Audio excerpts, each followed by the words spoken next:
क्यों भाई, पांडिचेरी में एनडीए सरकार बनानी है या नहीं बनानी है? நண்பர்களே, புதுச்சேரியில என்டிஏ அரசாங்கம் அமைக்கப்பட வேண்டுமா? बनानी है नहीं बनानी है? அமைக்க வேண்டுமா வேண்டாமா? சத்தமா பத்தாதே இன்னும். अरे भाई मैं बोलूं इतना ही बोलिए, आप ज्यादा मत बोलिए। हाँ, तो ऐसी आवाज नहीं चलेगी। இவ்வளவெல்லாம் எனக்கு பத்தாது, இன்னும் வேணும். मेरे साथ दोनों हाथ उठाइए जरा, என் கூட கையை மேல உயர்த்தி சொல்லுங்க. पांडिचेरी में सरकार बनाने के लिए मुट्ठी बींचिए और प्रचंड आवाज से बोलिए, भारत माता की, भारत माता की। मंच पर उपस्थित Shriman Mansukh Mandaviya ji, Shri Ramalingam ji, Shri Nirmal Kumar Surana ji, Shri R Selvam ji, home minister Pondicherry A Namah Shivaya ji, Shri A John Kumar ji, S Silva Ganapathy honourable member parliament, Shri Kalyana Sundaram ji, Sai J Saravana Kumar ji, Vivian Richard ji, E Thippendan ji, Shri GNS Rajasekaran ji, Shri V Selvam ji, general secretary Mohan Kumar ji, general secretary M Lakshmi Narayan ji, ex MLA Shri V M C V Ganapathy ji, Shri K Venkat ji, Shri R B Ashok Babu ji, और आज इस विशाल सभा में आए हुए मेरे प्यारे भाइयों बहनों माताओं और विशेषकर आए हुए मेरे युवा मित्रों को मेरा राम राम नमस्कार। இந்த விசாலமான சபையிலே இங்கே இந்த பெரிய எண்ணிக்கையிலே குழுமி இருக்கின்ற என்னுடைய சகோதர சகோதரிகளே, தாய்மார்களே, என்னுடைய சகோதரிகளே, குறிப்பாக என்னுடைய இளைய நண்பர்களே, உங்களுக்கு எல்லாம் என்னுடைய பணிவான வணக்கங்கள். भाइयों बहनों, सबसे पहले मैं पवित्र तिरुनल्लार शनि ईश्वर और मां भद्रकाली को प्रणाम कर कर मेरी बात की शुरुआत करता हूं।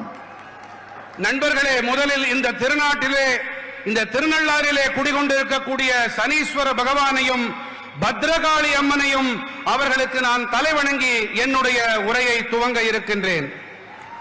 ये पांडिचेरी कई तपस्वियों और सिद्धों की भूमि है। இந்த புதுச்சேரி மண் பல தவசீலர்களின் புண்ணிய பூமியாக இருக்கின்றது. और ये पांडिचेरी पर ही श्री अरविंद ने भारत के विश्व गुरु बनने का स्वप्न देखा था। இந்த புதுச்சேரி மண்ணிலேதான் மகரிஷி அரவிந்தர் பாரதத்தை விஸ்வகுருவாக உலகின் குருவாக ஆக்கும் கனவை அவர் கண்டார். मैं सबसे पहले पांडिचेरी की इस महान भूमि को प्रणाम कर कर मेरी बात की शुरुआत करना चाहता हूं। இந்த மகத்தான புனிதமான புதுச்சேரி மண்ணிற்கு நான் தலைவணங்கி என்னுடைய உரையை நான் துவக்குகின்றேன். मित्रों, सबसे पहले विश्व की सबसे पुरानी भाषाओं में से एक ऐसी तमिल भाषा में मैं आपसे बात नहीं कर पा रहा हूं, इसलिए आपसे क्षमा प्रार्थना करता हूं। உலகத்தின் மிகவும் தொன்மையான மொழியான தமிழ் மொழியிலே என்னாலே இங்கே உரையாற்ற முடியவில்லை என்பதற்காக உங்களிடம் மன்னிப்பு கேட்டுக்கொண்டு என்னுடைய உரையை நான் தொடர்கிறேன். आज ये विशाल सभा करने का दो उद्देश्य है, दो एम है। இந்த பரந்துபட்ட இந்த அவையிலே நான் வந்திருப்பதற்கு இரண்டு நோக்கங்கள் இருக்கின்றன. एक उद्देश्य है मोदी जी और रंगास्वामी जी के नेतृत्व में डबल इंजन सरकार ने जो काम किया है इसका रिपोर्ट कार्ड आपके सामने रखना है. முதல் நோக்கம் என்னவென்றால் நம்முடைய மாண்புமிகு பாரத பிரதமர் நரேந்திர மோடி அவர்கள் தலைமையிலும் இங்கே புதுச்சேரியின் முதலமைச்சர் ரங்கசாமி அவர்களுடைய தலைமையிலும் இத்தனை ஆண்டு காலம் என்ன நடந்திருக்கிறது என்பதற்கான பட்டியலை அறிக்கையை உங்கள் முன் சமர்ப்பிக்க நான் வந்திருக்கிறேன். मित्रों, और दूसरा उद्देश्य है कि यूपीए इंडिया अलायंस जो थिया शक्ति है उसको बेनकाब करना है, उसका पर्दाफाश करना है. இரண்டாவது நோக்கம் என்னவென்று சொன்னால் இந்த இண்டி கூட்டணி இருக்கிறதே இவர்களுடைய தீய நோக்கம் அந்த திரையை கிழித்தெறியும் நான் இங்கே வந்திருக்கிறேன். 5 साल पहले पांडिचेरी की जनता ने यहां मोदी जी के और रंगास्वामी जी के नेतृत्व में एक एनडीए सरकार बनाई. 5 ஆண்டுகள் முன்பாக இந்த இடத்திலே புதுச்சேரி மக்கள் மோடிஜி மேலும் ரங்கசாமி அவர்களின் தலைமையின் கீழே இங்கே என்டிஏ அரசை அமைத்து அளித்தார்கள். और ये सरकार ने 3 काम किए हैं. एक, यहां पर भ्रष्टाचार को समाप्त कर दिया है. இங்கே இந்த என்டிஏ அரசாங்கம் 3 வேலைகளை செய்திருக்கிறது.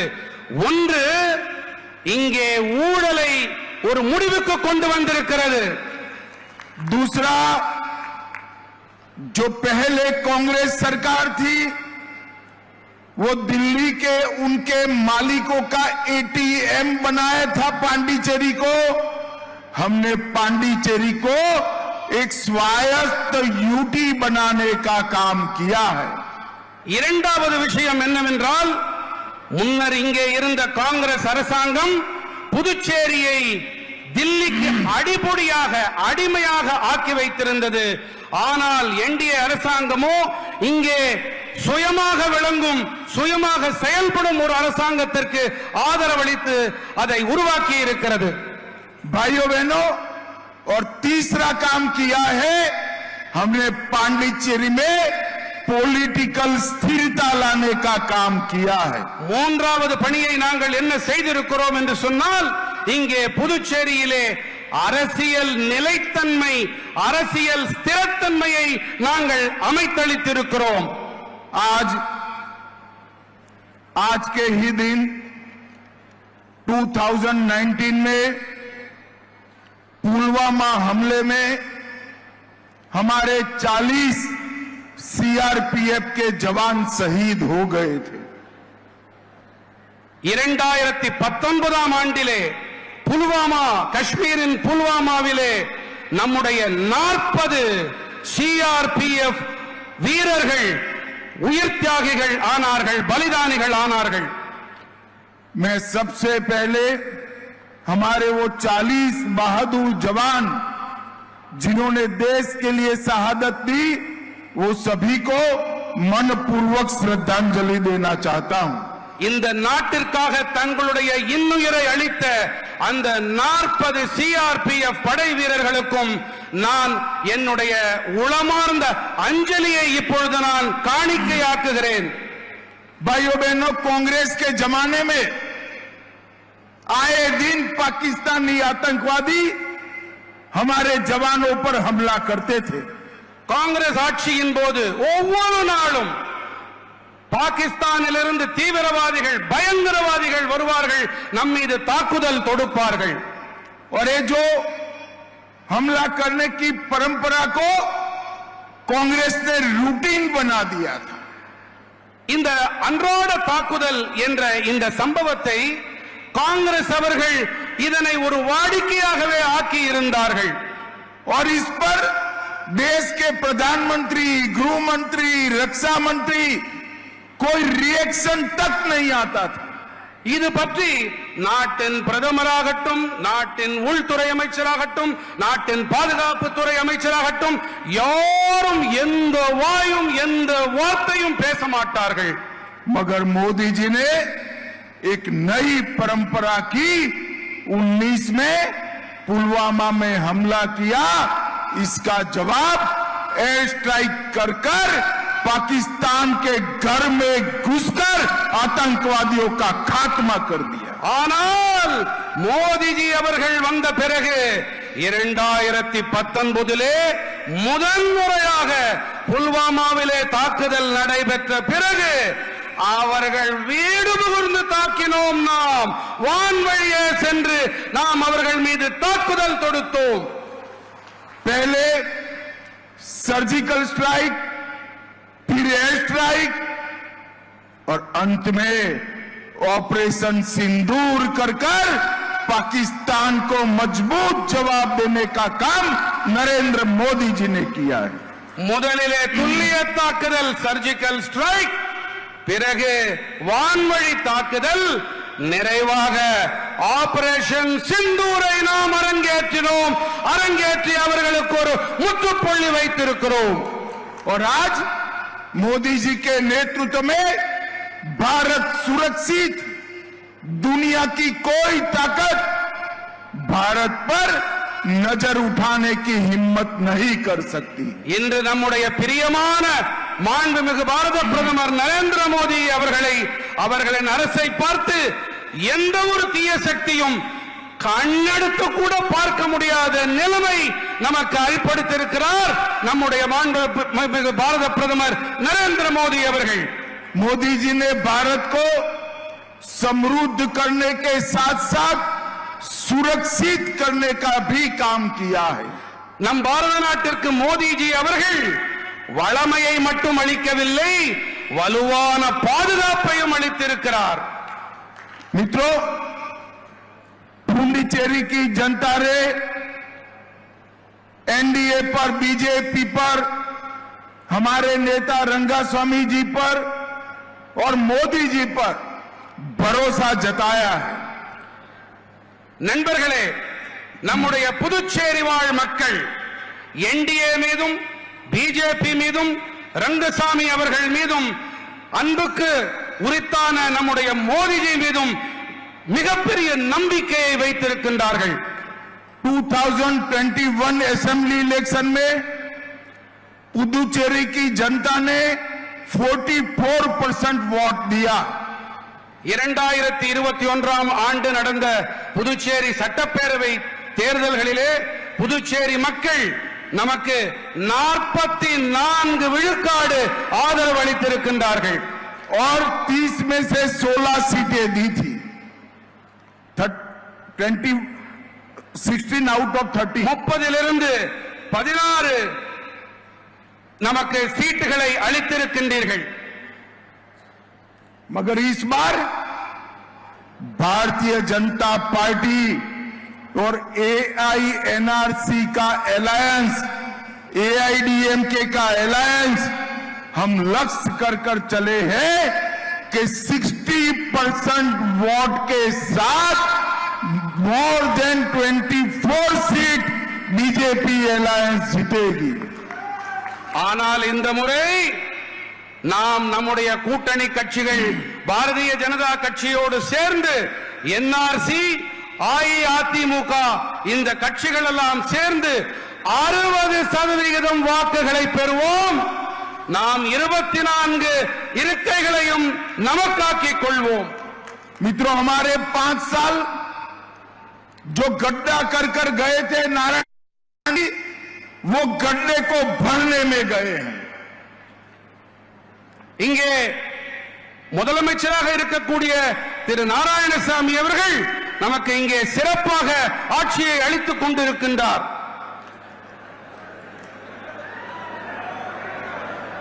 रंगसामी அவர்கள் இங்கே மிகச் சிறப்பாக गलत बोल रहे भाई. रंगास्वामी ने नारायण स्वामी गड्ढा कर गए थे, मतलब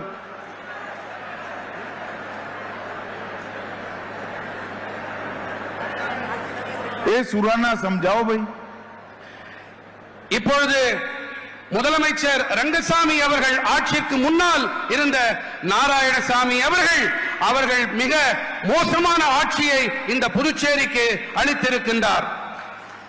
5 साल तक कांग्रेस सरकार ने यहां पर भ्रष्टाचार और एक प्रकार से अव्यवस्था का माहौल बनाया था. அந்த மோசமான ஆட்சியை அளித்த அந்த 5 ஆண்டுகளில் இங்கே ஊழல் மட்டும் இல்லை, இங்கே அமைப்புகளும் சரியாகவே இயங்கவில்லை, சீர்கேடு உச்சத்தில் இருந்தது. 5 साल में हमने भ्रष्टाचार समाप्त करा, अव्यवस्था को व्यवस्था में बदला है और समय है अब अगले 5 साल पुदुचेरी को विकसित पुदुचेरी बनाने का टाइम आ गया है. இந்த கடந்த 5 ஆண்டுகளிலே நாம் சட்டம் ஒழுங்கையும் சீர் செய்திருக்கின்றோம், அமைப்புகளையும் மீள் நிர்வாகம் செய்திருக்கின்றோம். அடுத்ததாக நாம் வளர்ச்சி பயணத்திலே அடுத்த ஆண்டு மேலும் பயணித்தாக வேண்டும். मित्रों, अगले 5 साल हम सब दृष्टि से पुदुचेरी को विकसित बनाने का संकल्प लेकर आगे बढ़ रहे हैं.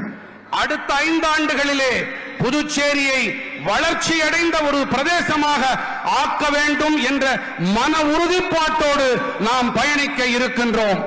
पहले समय था पुदुचेरी के फैसले दिल्ली के दरबार में गांधी परिवार लेता था. अब पुदुचेरी के फैसले पुदुचेरी स्वयं ले रहा है. முன்னர் அரண்மனை, தில்லி அரண்மனையிலே புதுச்சேரியை சேர்ந்தவர்கள் அங்கு போய் ஐயா உள்ளேனையா என்று அங்கு ஆஜர் கொடுக்க வேண்டி இருந்தது. இப்பொழுது புதுச்சேரி தானே சுயமாக இயங்கக்கூடிய ஒரு அமைப்பாக, ஒரு அரசாங்கமாக ஆக்கப்பட்டிருக்கிறது. अगले 5 साल हम 3 सेक्टर पर कॉन्सेंट्रेट कर आगे बढ़ने वाले हैं. அடுத்த 5 ஆண்டுகளிலே நாம் 3 துறைகளில் நம்முடைய பெரு கவனத்தை செலுத்தி ஆட்சி அமைக்க இருக்கிறோம், ஆட்சியை வழிநடத்த இருக்கின்றோம். पुदुचेरी के मछुआरों का प्रोडक्ट विश्व के बाजार में जाए, ऐसा इकोसिस्टम बनाना है. புதுச்சேரியின் மீனவர்களின் அவர்களுடைய பொருட்கள் அவை உலக சந்தைகள் வரை கொண்டு சேர்க்கப்பட்டாக வேண்டும் என்பது நம்முடைய முதல் உறுதிப்பாடு. पुदुचेरी के युवाओं के लिए यहां पर आईटी, एआई, ट्रेन सॉफ्टवेयर और डेटा सेंटर की इंडस्ट्री का सेंटर बनाना है. புதுச்சேரியை இங்க இருக்கக்கூடிய குறிப்பாக இளைஞர்களுக்கு ஒன்று தெரிவிக்க விரும்புகிறேன். தகவல் தொழில்நுட்பம் ஐடி, மென்பொருள் சாப்ட்வேர், செயற்கை தொழில்நுட்பம் ஏஐ, தரவுகள் மையம் டேட்டா சென்டர் ஆகியவற்றின் மைய களமாக ஆக்க வேண்டும். இளைஞர்களை நான் மனதிலே கொண்டு இதை கூறுகின்றேன். और तीसरा, पुदुचेरी के हर एक युवा के रोजगारी का व्यवस्था करने का काम भारतीय जनता पार्टी की सरकार को करना है. புதுச்சேரியின் இளைஞர்களுக்கு மேலும் அதிக வேலை வாய்ப்பை ஏற்படுத்தி கொடுக்கும் அந்த பணியையும் பாரதிய ஜனதா கட்சி நிறைவேற்றி தரும். अभी मोदी जी मलेशिया गए थे, वहां पर तमिल भाषी हमारे भाई बहन बड़ी संख्या में निवास करते हैं. वहां पर मोदी जी ने मलेशिया की यूनिवर्सिटी मलाया में तिरुवल्लुवर सेंटर बनाने की घोषणा. அண்மை காலத்திலே சில நாட்களுக்கு முன்பாக பாரத பிரதமர் நரேந்திர மோடிஜி மலேசியா சென்றிருந்தார். அங்கே மலேசிய மண்ணிலே நம்முடைய தமிழ் சகோதர சகோதரர்கள் நிறைய பேர் அங்கே வசிக்கின்றார்கள். அவர்கள் மத்தியிலே மலேசிய பல்கலைக்கழகத்திலே திருவள்ளுவருக்கான இருக்கை ஒன்றை ஏற்படுத்துவேன் என்று அவர் அங்கே உறுதிப்படுத்திக் கொண்டு வந்திருக்கின்றார். और मलेशिया में बसते तमिल भाइयों बहनों के लिए तिरुवल्लुवर स्कॉलरशिप की भी शुरुआत की है। மேலும் அங்கே மலேசிய வாழ் தமிழ் பெருமக்களுக்கு மலேசிய அந்த திருவள்ளுவர் பெயராலே ஸ்காலர்ஷிப்பும் அளிப்பதற்கு உறுதியளித்து விட்டு வந்திருக்கிறார். और मलेशिया में अब तमिल भाषा को अधिकृत माइनॉरिटी लैंग्वेज का स्थान भी मिल चुका है। இப்பொழுது மலேசிய திருநாட்டிலே நம்முடைய தமிழ் மொழிக்கு மோடிஜி அவர்களின் முயற்சி காரணமாக அங்கே தமிழ் மொழிக்கு சிறுபான்மை மொழி என்ற மைனாரிட்டி லாங்குவேஜ் என்ற அந்தஸ்தும் கிடைத்து விட்டது. ये नारायणसामी की सरकार ने पुडुचेरी को गांधी परिवार का एटीएम बनाकर रखा था। நாராயணசாமி அவர்கள் இந்த புதுச்சேரியை காந்திய குடும்பத்தின் ஏடிஎம் எப்பொழுது வேணாலும் பணத்தை எடுத்துக்கொள்ளும் ஒரு இயந்திரமாக மாற்றி வைத்திருந்தார். उनका उद्देश्य दिल्ली के हाई कमान की तिजोरी भरना था। அவருடைய ஒரே நோக்கம் என்னவென்று சொன்னால் தில்லி ஹைகமாண்ட் இருக்கிறது, அந்த தில்லி தலைமையகத்தின் கஜானாவை நிரப்புவது ஒன்றுதான். इन्होंने पीजी और डिप्लोमा सीटों की खुलेआम ऑक्शन करा। அவர் இங்கே இருக்கைகளை, இங்கே கல்வி இருக்கைகளை மிக பட்டவர்த்தனமாக ஏலத்தில் அவர் அறிவிப்பு செய்தார், ஏலம் கொடுத்தார். यहां तक कि पैसों की लालच में एससी और एसटी की रिजर्व सीटें भी धनवान लोगों को बेच देने का काम किया। தாழ்த்தப்பட்ட மக்கள் பழங்குடி இனத்தவர்களுக்கான அவர்களுக்கு ஒதுக்கப்பட்ட இருக்கைகளை கூட ஏல தொகையில் ஏலத்திற்கு விட்டுவிட்டார். सेंटेक घोटाला किया और इसकी जांच सीबीआई कर रही है। சென்டெக் ஊழலை செய்திருக்கிறார். அந்த ஊழலின் ஆய்வினை புலன் விசாரணையை மத்திய சிபிஐ செய்து வருகின்றது. परिवहन माफियाओं को जनता को परेशान करने के लिए ट्रांसपोर्ट माफियाओं को खुला छोड़ दिया। போக்குவரத்து மாஃபியா இருக்கிறது அல்லவா, அந்த டிரான்ஸ்போர்ட் போக்குவரத்து மாஃபியா தன்னுடைய பணியை எந்த ஒரு தங்கு தடையின்றி செய்ய அதற்கு ஒரு விடுதலை கொடுத்திருந்தார், அதற்கு லைசென்ஸ் கொடுத்திருந்தார், என்ன வேண்டுமானாலும் செய்து கொள்ளுங்கள் என்று. अभी अभी सीएजी की रिपोर्ट आई है, 15,000 करोड़ का डेवलपमेंट फंड पूरा कांग्रेस की नारायणसामी सरकार चाव कर गई है, करप्शन किया है। இப்பொழுதுதான் அறிவிப்பு வெளிவந்திருக்கிறது, அறிக்கை வெளியாகி இருக்கிறது. சிஏஜி அது அந்த அமைப்பின் மூலமாக இங்கே வளர்ச்சி திட்டங்களுக்காக கொடுக்கப்பட்ட 15,000 கோடி ரூபாய் அதற்கான ஆய்வும் புலன் விசாரணையும் தொடங்கி இருக்கிறது. और 15,000 करोड़ का मतलब होता है पुदुचेरी का 3 साल का बजट। 15,000 கோடி ரூபாய் என்று சொன்னால் புதுச்சேரிக்கு 3 ஆண்டுகளுக்கான வரவு செலவு திட்ட அறிக்கை பட்ஜெட். और इन्होंने एससी समाज का अपमान करने का भी काम किया है। அவர் தாழ்த்தப்பட்ட சமூகத்தினரை அவமானப்படுத்தும் மோசமான செயலையும் செய்து இருக்கிறார். दलित समाज के विधायक की जमीन हड़पने का काम किया। சட்டமன்ற உறுப்பினர்களின் சட்டமன்ற தாழ்த்தப்பட்ட மக்களின் அவர்களின் நிலத்தையும் அவர் அபகரிக்கும் அந்த மோசமான செயலையும் அவர்கள் செய்திருக்கிறார்கள். और एससी समाज की सीटों को बेचने का भी काम किया। தாழ்த்தப்பட்ட மக்களுக்கு என ஒதுக்கப்பட்ட தொகுதிகள், அந்த தொகுதிகளை கூட விற்பனைக்கு விட்டிருக்கும் மோசமான பணியையும் செய்திருக்கிறார். उनके समय में एक भी इंडस्ट्री यहां पर नहीं आई। அவருடைய காலகட்டத்திலே இங்கே ஒரு தொழில் கூட துவங்கப்படவில்லை. ये 5 साल में जोहो ने सॉफ्टवेयर डेवलपमेंट सेंटर अपने पुदुचेरी में खोला है। Zoho software development centre Zoho ने खोला है। இங்கே இந்த 5 ஆண்டுகளிலே ஜோஹோ அமைப்பு இங்கே ஒரு மென்பொருள் மேம்பாடு ஒரு மையத்தை ஒரு நிறுவனத்தை திறந்திருக்கிறது. और अभी अभी एसर ने पुदुचेरी में नए लैपटॉप बनाने की फैक्ट्री डालने का काम किया है. மேலும் இங்கே எஸ்ஆர் நிறுவனமானது இங்கே லேப்டாப் தயாரிக்கும் ஒரு நிறுவனத்தையும் இங்கே ஆரம்பித்திருக்கிறது. पुदुचेरी में बने हुए लैपटॉप अब दुनिया के 70 देशों में जाएंगे. புதுச்சேரியில் தயாரிக்கப்பட இருக்கும் இந்த லேப்டாப்புகள் உலகத்தின் 70 நாடுகளுக்கு ஏற்றுமதியாக இருக்கிறது, சென்றடைய இருக்கிறது. हमने इस बजट में बायो फार्मा शक्ति के माध्यम से volume driven high value research इसकी एक बड़ी व्यवस्था पुदुचेरी में बनाने का निर्णय किया है. பயோபார்மா துறையிலே இங்கே ஆய்வுகள் மேற்கொண்டு செயல்பாடுகளை விரிவாக்கம் செய்ய இங்கே நிதியை நாங்கள் ஒதுக்கி இருக்கின்றோம்.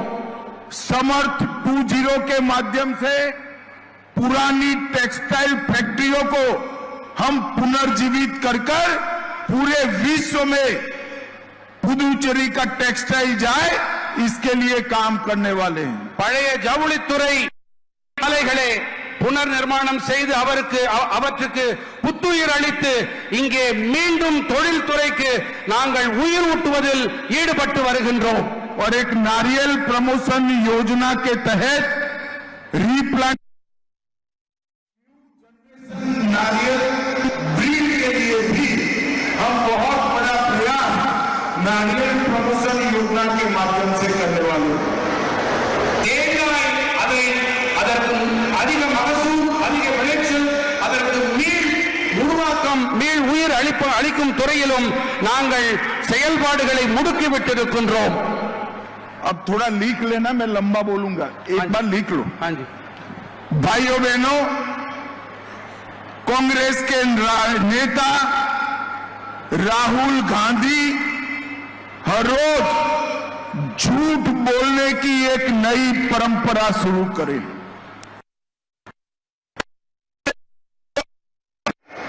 नरेंद्र मोदी जी ने यूरोपियन यूनियन और इंग्लैंड के साथ किए हुए फ्री ट्रेड एग्रीमेंट और अमेरिका के साथ किए हुए ट्रेड डील से हमारे देश के मछुआरों का सबसे बड़ा फायदा होने वाला है. राहुल गांधी जी देश के मछुआरों और किसानों को गुमराह करना चाहते हैं. वो झूठ बोलकर भ्रांति फैलाना चाहते हैं.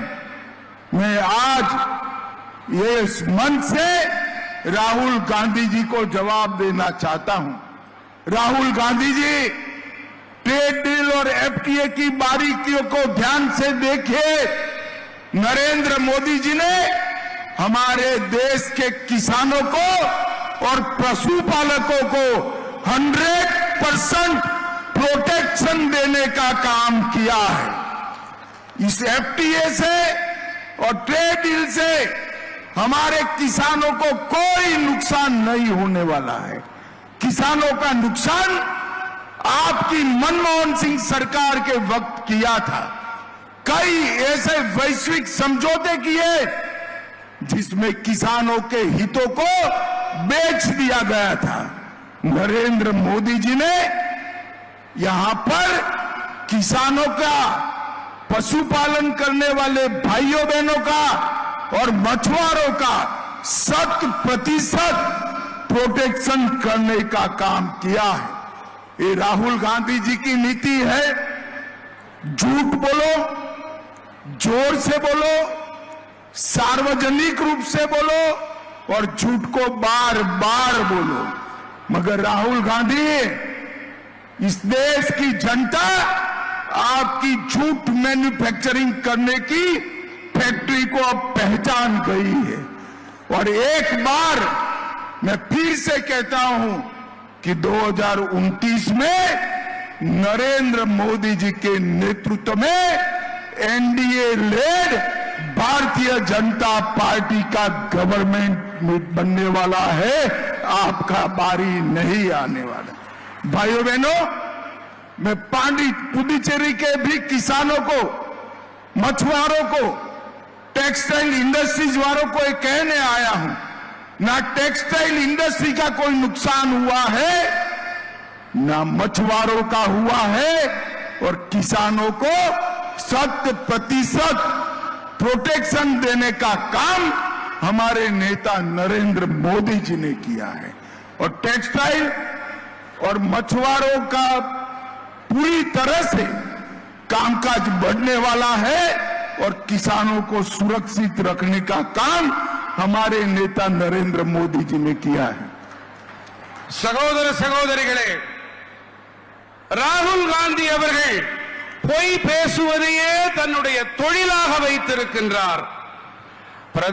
பிரதம மந்திரி நரேந்திர மோடிஜி அவர்கள் ஐரோப்பிய யூனியனுடனும் இங்கிலாந்து நாட்டுடனும் அமெரிக்காவுடனும் செய்து கொண்டிருக்கின்ற வர்த்தக ஒப்பந்தங்கள், நம்முடைய இந்த ஒப்பந்தத்தால் நம்முடைய மீனவர்கள், விவசாயிகள் ஆகியோருக்கு ஆதாயங்கள் தான் அதிகரிக்குமே ஒழிய அவர்களுக்கு எந்த தீங்கும் ஏற்படாது. அவர்களுக்கு முழுமையாக பாதுகாப்பு இதன் மூலமாக அளிக்கப்பட்டிருக்கிறது. अंत में मैं इतना ही कहना चाहता हूं, पुडुचेरी की जनता को मिलने के लिए मोदी जी आ रहे हैं। ढेर सारी विकास की योजनाओं का मोदी जी उद्घोषणा करने वाले हैं, ढेर सारी योजनाओं का उद्घाटन भी करने वाले हैं, और मोदी जी ने पुडुचेरी को विकसित पुडुचेरी बनाने का जो वादा किया है, अगले 5 साल पुडुचेरी के विकास के 5 साल है। मैं पुडुचेरी के मतदाताओं को अपील करने आया हूं कि फिर से एक बार एनडीए की सरकार लाइए, और रंगास्वामी जी और नरेंद्र मोदी के नेतृत्व में पुडुचेरी के विकास को आप आगे बढ़ाइए। यही मेरी आप सभी से प्रार्थना है। மோடிஜி இன்னும் சில காலத்திலே புதுச்சேரிக்காக அறிவிப்புகளை வெளியிட இருக்கின்றார், திறப்பு விழாக்களை நடத்த இருக்கின்றார். இது வளர்ச்சி புதுச்சேரி என்ற நிலையிலே நாம் இதை ஆக்க வேண்டும். அதற்காக ரங்கசாமி அவர்கள், மோடிஜி அவர்கள் தலைமையிலே உங்களுடைய பெருந்திரளான ஆதரவு இந்த அரசாங்கத்துக்கு, என்டிஏ அரசாங்கத்திற்கு நீங்கள் அளிக்க வேண்டும் என்று மிக தாழ்மையோடு நான் கேட்டுக்கொள்கிறேன். भारत माता की, अरे जोर से बोलिए जरा, भारत माता की, वंदे वंदे वंदे। आप सभी का बहुत बहुत धन्यवाद।